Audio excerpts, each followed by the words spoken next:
Welcome into the Cool Grandpa Podcast. This is the podcast where we talk to grandfathers, adult grandchildren, and experts in areas of importance to grandfathers.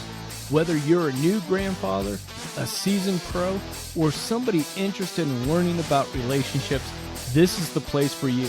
So come on in, join us as we learn together, laugh together, and support each other on the Cool Grandpa Podcast. Welcome in. I'm excited to have you here.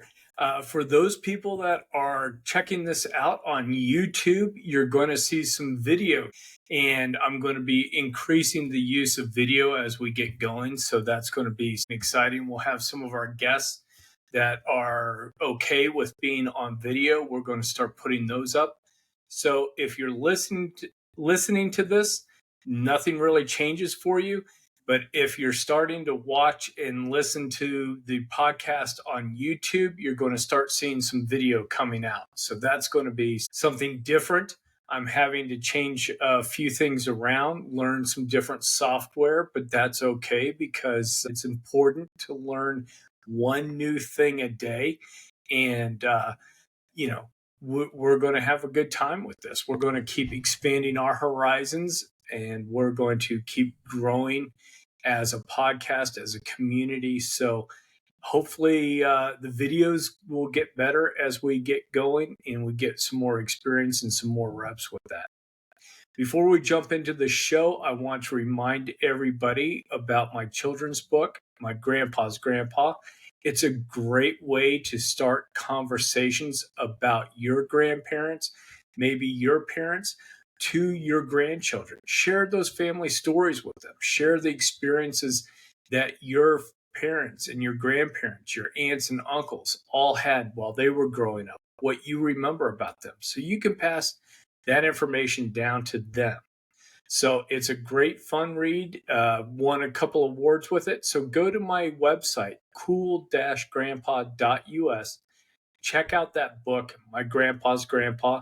And if you enjoy the summary, if you enjoy everything about it, I'd be happy to even sign it for you if you want to. I also want to remind everybody that a great way to help me out and help keep the podcast moving along is by going to buymeacoffee.com/coolgrandpa.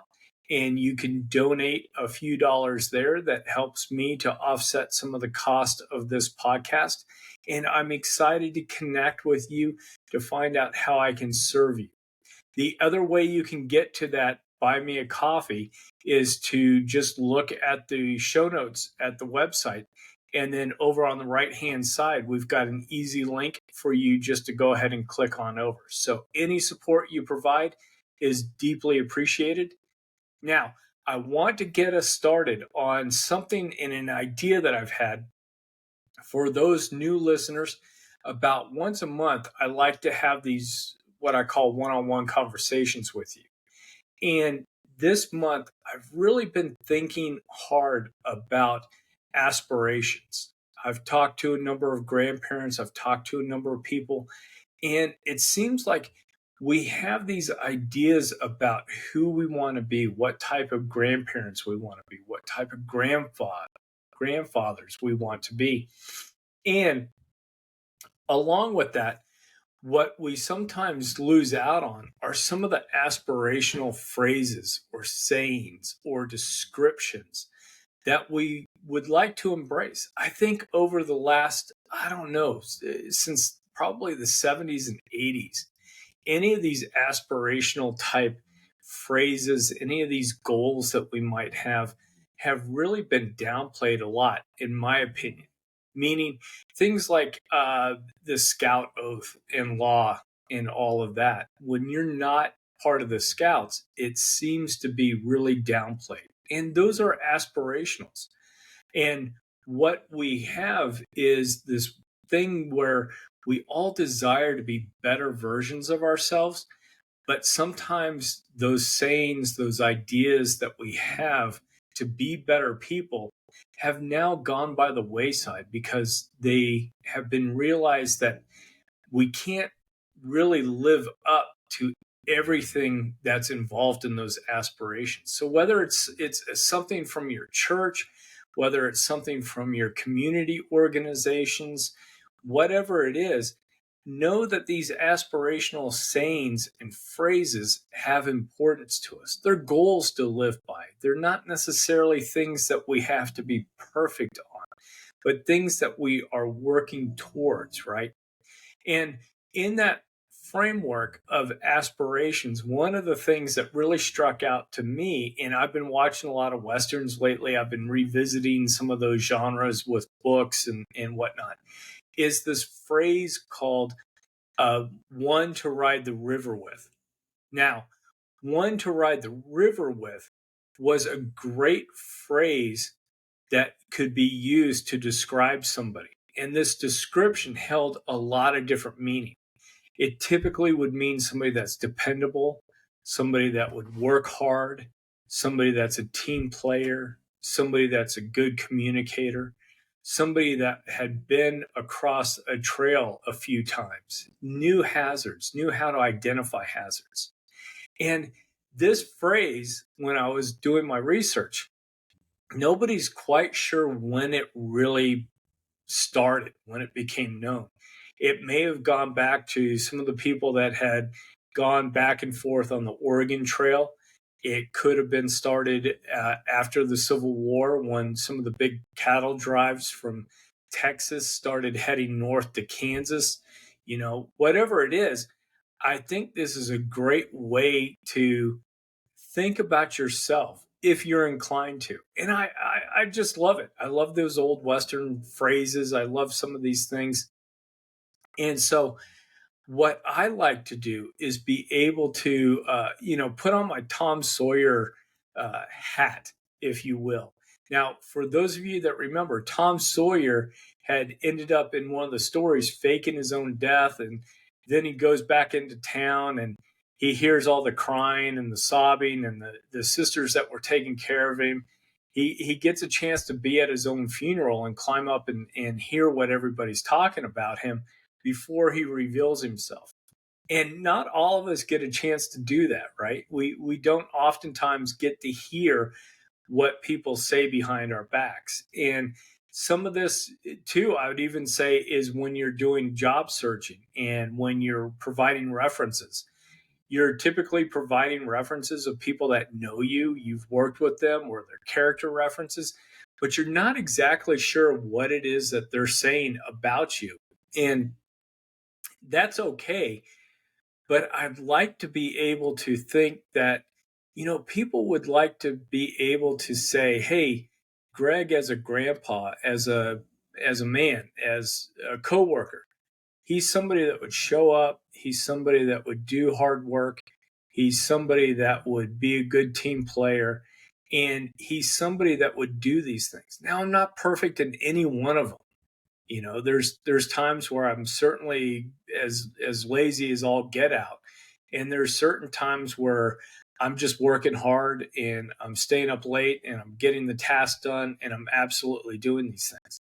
And again, these are things where you aspire to have a certain reputation, and I think I have those.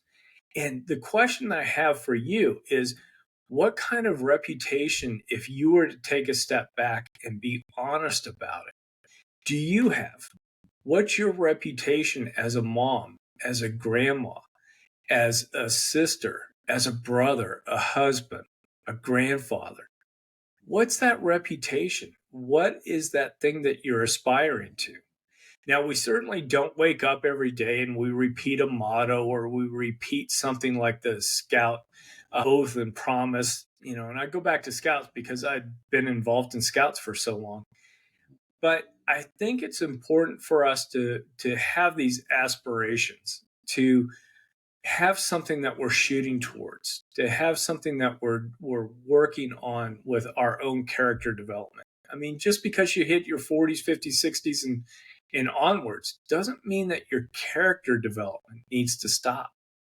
I would be curious to know what people would think of me when I was in my 20s and when I was in my 30s and when I was in my 40s and now in my 50s. I wonder how those characterizations have changed. How many of them may have strengthened over time? What have I really done well and excelled at that I can't see, but others can see in me? So I think when it's a I think that it's a great opportunity to use some of these phrases from our past as something to pass on with our grandchildren at the appropriate age. I'm not going to talk to my 5-year-old grandson about his dependability, his work ethic, what other people think of him, his reputation. I mean, it doesn't make any sense. But when he starts to get to be 11, 12, 13, 14, so on, maybe some of these themes, maybe some of these phrases that we can share become more important at that point. Maybe it's something that we can help each other with. So that as we get going, as we start to develop ourselves, and as we continue to develop ourselves, that we have a high bar that we shoot for. But we also give ourselves the grace to know that we're not always going to hit it. But if we're not moving towards something, we're just adrift. And that's the same thing with any kind of relationship, any kind of task, anything that we're doing. If we're not striving to do something, to be better at something, then are you really making any progress?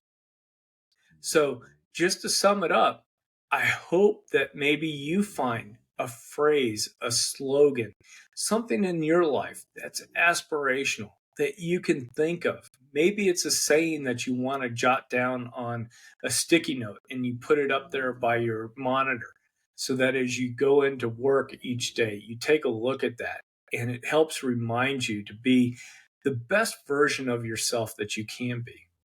And if you're talking just in terms of relationships with your grandchildren, maybe doing something similar, thinking about what is it that you want your grandchildren to remember about you, to describe you as.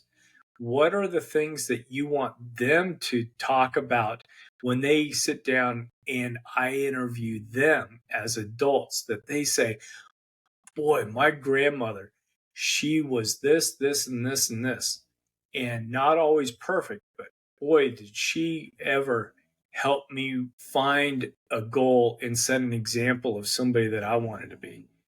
Boy, did my grandfather really set a great job in instilling in me a work ethic. When we were doing yard work or we were doing something, and I thought just cutting the grass was fine, and he came out and showed me that we needed to edge and do a little weeding and get the clippers out, that just doing the mowing part wasn't all there was to taking care of a yard. And that instilled in me the idea of looking at the details. So I know I've been rambling a little bit. I hope this helps. And I hope that you aspire to be somebody that if we were to jump back in time 200 years, that somebody would describe you as someone to ride the river with. So I hope this makes sense to you. I look forward to seeing you again. And until next time, remember to stay cool.